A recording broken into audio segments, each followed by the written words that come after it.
Shocking trade, a legendary player on the move, and a front office decision that left fans in disbelief. The NBA world is still processing what just happened. But what do the legends think? The ones who lived through trades that changed history. Some say it's a mistake that will haunt this franchise forever. Others believe it's a strategic masterpiece. One thing's for sure, nobody saw it coming, especially when his replacement barely made it through his debut without an injury. Jalen Rose had to laugh. Rob Pelinka's getting a statue for this one. You don't just let a 5-time All-NBA player go unless you don't want to pay him. And that's what this was. Rob Pelinka might get a statue now. Like Jerry West got a statue as a player and as an exec. Power move that left fans stunned, but some saw the upside. Meta world peace? He's convinced everyone won. You get a dominant big, a shooter, a facilitator. That's a real threat. You can't double team anybody now. You know, I think everybody won because Dallas is getting AD. They're getting a power forward who can do a lot. That can really help Clay. And you know, you can't come off AD or you double AD. Well, you got two spot-up shooters. Kyrie Irving is not only an on-ball player, he's an off-the-ball shooter. And we know Klay Thompson is an off-the-ball shooter. And AD is also an off-the-ball shooter. So that's a real. But no fan base is buying that. Not when their franchise player was sent packing. Do they have leadership qualities that they felt that could lead them on? And thirdly, the Supermax.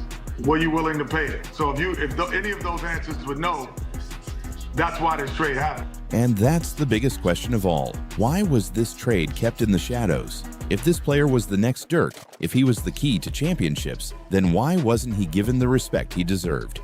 This ain't just about basketball. This is about the owners making a statement. What they did with this trade, that was a power move. And I'm also paying attention to the league, the owners.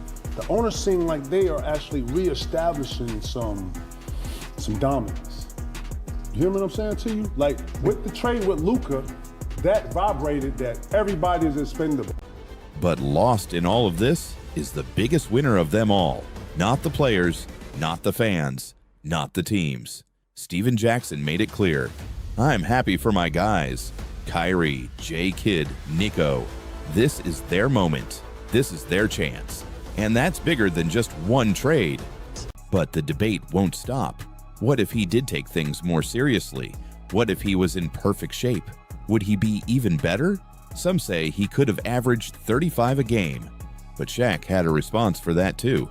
You talking about what if, like he's not already first-team All-NBA, like he's not already putting up 28 a night. You better have a plan. If you're the Lakers, you got your superstar. But are you done? You still need a big. You still need depth. I just think, well, first of all, I was shocked and then wowing. And my only thing is, okay, are the Lakers done? Which I don't think they're done. Because you have this dynamic duo, but I just think you need a big now. Got to go out and get a big to make the game easier for him. And I just feel like Luka's at his best when because he's a threat at all aspects. You put him in pick and roll, he's a lob threat. He's going to find guys, and obviously, you know, he can get buckets on his own. He doesn't even need a screen. And while some are worried about how this new duo fits, others think it's exactly what LeBron needs at this stage in his career. LeBron getting the ball off a live dribble with this guy feeding him? That's insane. This could actually make LeBron better. But lost in all of this is the biggest winner of them all. Not the players, not the fans, not the teams. You can be fat in high school, you can be fat in college and have success. You cannot be fat in the pros. You can have some success, but you can't be great. So I wasn't getting to play, and I was the number 5 pick in the draft. And I asked Moses one day, could I come see him? And I said, Moses, why am I not getting to play? He said, you're fat and you're lazy. What? He needed to average 40. They're saying to Luka, sure, you're averaging 28, 30. Could you average 35? Like they're thinking, and how would you answer that? Because you're the only one that understands it. Okay, you do certain things to get results.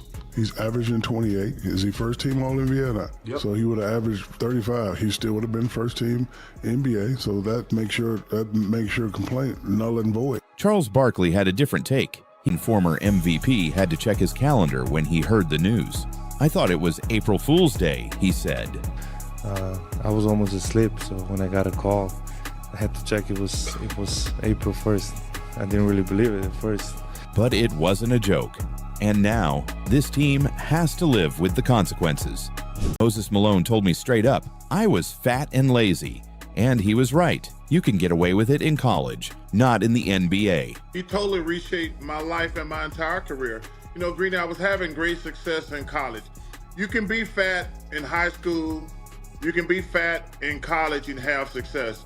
You cannot be fat in the pros. You can have some success, but you can't be great. The only way you could judge the people being better is when actual play happens. So I wouldn't say that you're better or worse.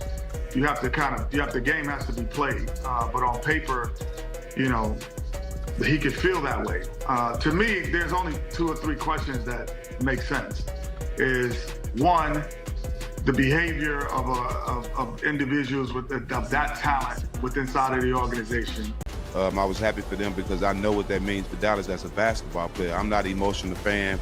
I don't have a dog in this fight, so I understand what Anthony Davis going to Dallas does for Dallas and gives Dallas the confidence and the motivation to win right now.